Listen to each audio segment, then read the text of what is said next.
আর কিচেনে সকলকে স্বাগত। আজ আমি পাকা আম দিয়ে মালপোয়া বানিয়ে দেখাচ্ছি।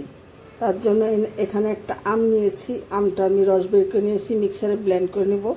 আর এখানে কিছু রেগুলার যে ভাত খাই আমরা, সেই ভাতের চাল আমি কয়েক ঘন্টা ভিজিয়ে রেখেছিলাম।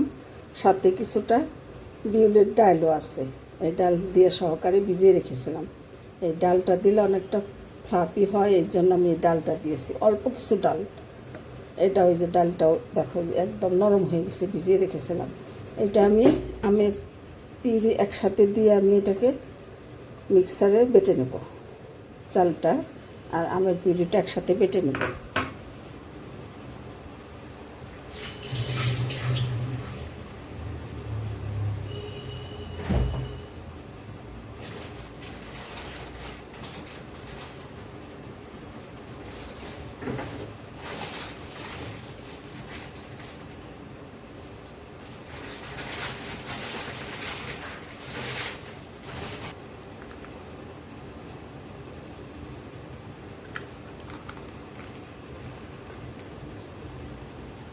বন্ধুরা, 1 কাপ দুধ দিয়ে দিচ্ছি। এই চালের সুজির আর আমের ব্যাটারের মধ্যে একসাথে আমি বেটে নেব।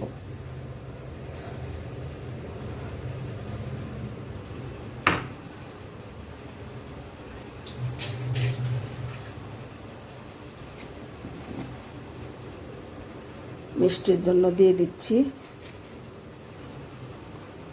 1 কাপ চিনি, ছোট কাপের 1 কাপ চিনি।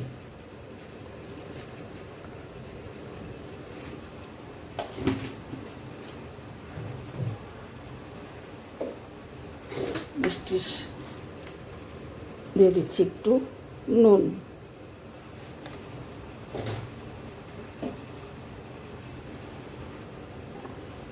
এটা এখন মিক্সিতে বেটে নেব। দুধ, আম, সুজি আর চাল ডাল একসাথে আমি সব বেটে নিচ্ছি।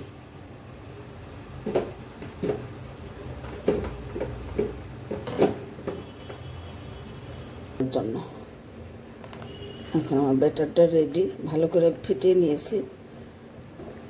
এখন আমি তেলে ভেজে নেব। এইভাবে ব্যাটারটা ঘনত্বটা থাকবে, সুজি একটু দানা দানাই থাকবে, তাতে করে খেতে ভালো লাগবে।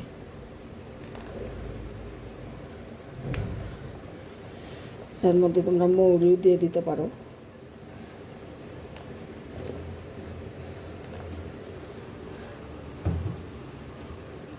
নাও বন্ধুরা, কি সুন্দর ফুলকো ফুলকো পোয়া হচ্ছে।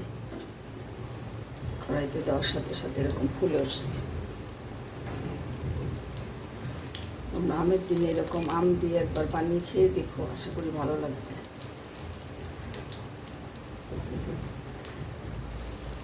হয়ে গেছে, তুলে নিচ্ছি।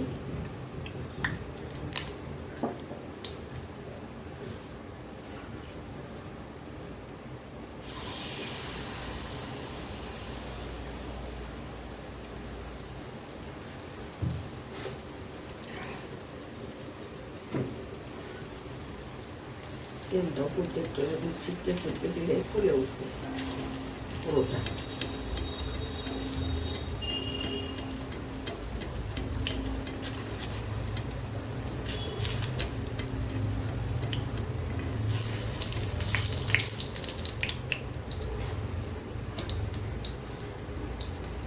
বন্ধুরা, আমি সম্পূর্ণ ভিজে নিয়ে ফিরে আসছি। তোমরা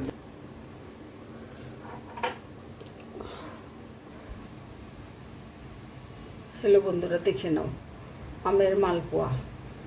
সুজি দিয়ে চালের বাটা দিয়ে আমি এটা করেছি। তোমরা এইভাবে বানিয়ে খেয়ে দেখো, আশা করি ভালো লাগবে। আর যদি রেসিপিটা ভালো লাগে আমাকে কমেন্ট করে জানিও। আর চ্যানেলটা সাবস্ক্রাইব করে আমার সাথে থেকো। ধন্যবাদ বন্ধুরা, তোমরা সকলে ভালো থাকো।